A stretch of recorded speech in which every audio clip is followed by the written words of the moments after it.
রোশনাই সিরিয়ালের আজকের পর্বে দেখা যায় লালন রাজাকে স্পষ্ট বলে দেয়, যদি যেতে চাও তবে তুমি যেতে পারো, দরজা খোলাই আছে। এইভাবে আর আমাদের বাড়িতে থেকো না, খাও দাও অপমান করো, এসব আর চলবে না এখানে।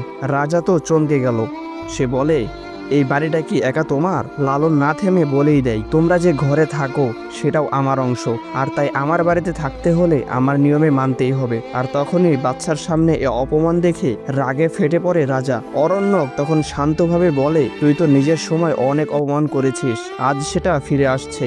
মিনির বাবা বললেন, ছেড়ে দে বাদশা, আমি এদের ক্ষমা করে দিয়েছি। কিন্তু লালন এত সহজে ছাড়বার পাত্র নয়। সে বলে, আপনারা উদার হতে পারেন, আমি নই। 1 ইঞ্চি জমিও ছাড়বো না আমি। একদিকে বাড়িতে ঝড় চলছে আর অন্যদিকে গ্রামের লোকেরা অপেক্ষা করছে আয়ুষের ফেরার। লোকজন বলছে, ছেলে বউ নিয়ে ফিরছে, এবার আর বাইরে নয়, এখানেই থাকবে। এত বড় ব্যবসা, এত বড় গোয়াল খামার, সব তো সামলাতে হবে, তাই তো? আয়ুষের বাবা আবেগে বলে ওঠেন, ও ছোটবেলা থেকেই স্বপ্ন দেখেছে বিদেশে পড়াশোনা করবে, সেই স্বপ্ন পূরণ করেছে আর এবার ফিরছে আমাদের মাঝে। আর তখনই সবাই খুশিতে বলে, নতুন বউ আসছে, নিমন্ত্রণ চাই। কিন্তু আবার ফোকাস বাড়ির ভিতরে আসে। গরিমা এসে আবার ঝামেলার ছক কষে ফেলে। বলে, একটা কাজের লোক রাখলেই তো হয়। কিন্তু লালন স্পষ্ট জানিয়ে দেয়, আমার বাড়িতে বাইরের লোকের রান্না চলবে না। এদিকে গরিমা বলে, কিছু টাকা তো পেয়েছো, 7 কোটি। 7 কোটি! এই টাকায় লালনের বাড়ি ছেড়ে দেওয়ার কথা ওঠে, কিন্তু রাজি হবে লালন? বাড়ির মেয়েরা আজ ঘোর বিপাকে। একটা ছোট্ট মেয়ের স্কুল থেকে পুজোর নিমন্ত্রণ, সে যেতে চায়, কিন্তু বাড়ির নিয়ম করা। বলে দেওয়া হয়, এই বাড়ির মেয়েরা বাইরে ঘুরে বেড়াবে না। তখন ঠাম্মি এসে বলে, স্কুলটা পাশ কর, তারপর তোর বিয়ে দিয়ে দেব।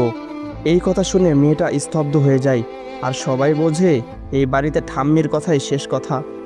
এইদিকে আবার আয়ুষের বাড়িতে সবার আলোচনার বিষয় নতুন বউ। নয়না বলে উঠল, সে তো আমেরিকা থেকে আসছে, রান্না কি করবে? আয়ুষের মা বললেন,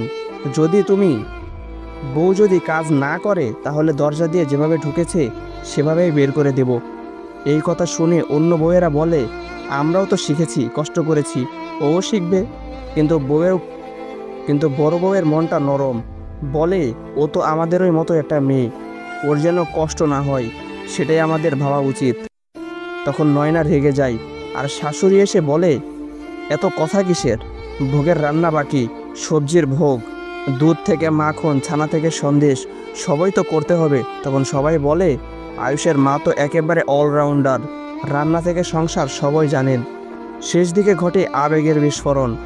দুষ্টু আসে ডাক্তারের কাছে, কাঁদতে কাঁদতে বলে, আমার বাবা মায়ের কারণে আমাদের বাড়ি ছাড়তে হয়েছে, আমি জানি না কেন বাবা এমন করলো। ডাক্তার বলে, তোমার বাবা মায়ের ভুল, তোমার নয়। আমি বন্ধুত্ব করি তোমার মন দেখে, তোমার পারিবারিক ইতিহাস দেখে নয়। শেষে আবার লালন তনুশ্রীকে স্পষ্ট বলে দেয়, তুমি যদি আমার বাড়িতে থাকো আমার নিয়ম মানতেই হবে, না পারলে চলে যাও। আর জহ্নবীকেও একই কথা, তোমার ফ্ল্যাটে গেলে যা খুশি করো, কিন্তু এখানে আমার কথা মানতেই হবে। শেষ দৃশ্যে অরণ্যক একা বসে রোশনাইয়ের কথা ভাবছে, চোখে জল, মনে কষ্ট। সে মনে মনে বলে, তোমার খোঁজ যেন পায় রোশনাই, কিন্তু তোমার পথের কাঁটা আমি হব না। গরিমা এসে খেতে বলে, কিন্তু তার মন পড়ে আছে অন্য কোথাও। বন্ধুরা, এই ছিল আজকের রোশনাইয়ের একেবারে ঝরে পড়া পর্বের ড্রামাটিক রিভিউ টুইটাবের পক্ষ থেকে।